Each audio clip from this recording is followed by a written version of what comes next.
अस्सलामुअलैकुम, कैसे हैं सब। उम्मीद है सब खैरियत से होंगे।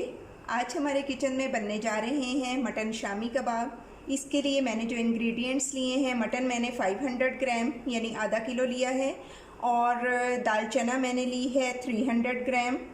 अदरक के ये चंद पीसीस, 5 से 6 जवे लहसुन लिए हैं, एक छोटे साइज़ की प्याज ली है। प्याज आप इसमें ज़्यादा ऐड ना कीजिएगा क्योंकि प्याज से कबाब में मीठापन आ जाता है। हरी मिर्च ली है 1 अदद, ये हरे मसाले के साथ ऐड होके जाएगी, ये हम कुकिंग टाइम में ऐड नहीं करेंगे। हल्दी हाफ़ टी स्पून, नमक आप हस्बे ज़ायका लें, मैंने 1 टीस्पून लिया है। साबुत गरम मसाला जिसमें के तेज़पात, काली मिर्चें, लौंग और दालचीनी, ज़ीरा ऐड है, और साबुत लाल मिर्च मैंने ली है 8 से 10 ये पीसीज आप लेंगे। और ये है जी जावित्री और जायफल का पाउडर, ये मैंने हाफ़ टी स्पून ले लिया है। तो चलिए बढ़ते हैं हम अपने कुकिंग प्रोसेस की तरफ। ये तमाम चीज़ें मैं कुकर में डाल के इन्हें पकने के लिए रख रही हूँ। मैंने कुकर में सब चीज़ें ऐड कर दी हैं। अब मैं इसमें 2 गिलास के इक्वल पानी ऐड करूँगी, इससे ज़्यादा हम पानी ऐड नहीं करेंगे।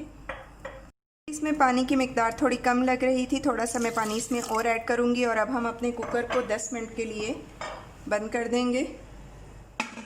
ये देखें जी, हमारा शामी कबाब का मसाला पक के रेडी हो गया है। इसमें से तेज़पात का पत्ता और दालचीनी का टुकड़ा वो सब मैंने निकाल दिए हैं। मेरा हरा मसाला रेडी है। अब मैं इसे चॉपर में ऐड करूँगी और फिर आपको बताती हूँ इसका नेक्स्ट प्रोसेस। हरे मसाले में हमेशा धनिया आप ज़्यादा लें शामी कबाब में ऐड करने के लिए, और पुदीना थोड़ा कम मिकदार में ही लें क्योंकि इससे कड़वाहट पैदा हो जाती है। और हरी मिर्च मैं अब ऐड कर रही हूँ।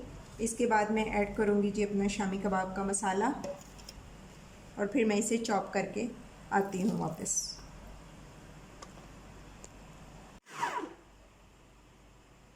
मटन शामी कबाब के मिक्सचर को मैंने अच्छी तरह से चॉपर में पीस लिया है, ये देखें। और अब मैं इसमें इस स्टेज पे ऐड करूँगी 1 अंडा, और फिर इसको अच्छी तरह से मिक्स कर लूँगी। अंडा अच्छी तरह से मिक्स हो गया इसमें। अब मैं इसका कबाब बनाना स्टार्ट करती हूँ। जी रेडी हो गए हैं हमारे कबाब, अब हम इन्हें फ्राई करेंगे। इसी तरह मैं सारे कबाब ऐड कर लूँगी और फिर इसकी 3 मिनट के बाद मैं इसकी साइड चेंज करूँगी। ये आपने देखा होगा कि मैंने शामी कबाब को बग़ैर एग लगाए फ्राई कर रही हूँ क्योंकि मैंने इसके मिक्सचर में ही ऐड कर दिया था एग, तो अब इसे ऊपर से एग लगाने की ज़रूरत नहीं। तो ये 3 मिनट के बाद जब मैंने साइड चेंज की तो ये है हमारा शामी का कलर एक साइड से। तो मैं दूसरी साइड से भी अब इसे 3 मिनट के लिए पका लूँगी और फिर इसे करती हूँ डिश आउट, तो आप देखेंगे इसकी फ़ाइनल लुक। तो जनाब रेडी है हमारी आज की रेसिपी मटन शामी कबाब। इसे मैंने ग्रीन चटनी और केचप के साथ सर्व किया है।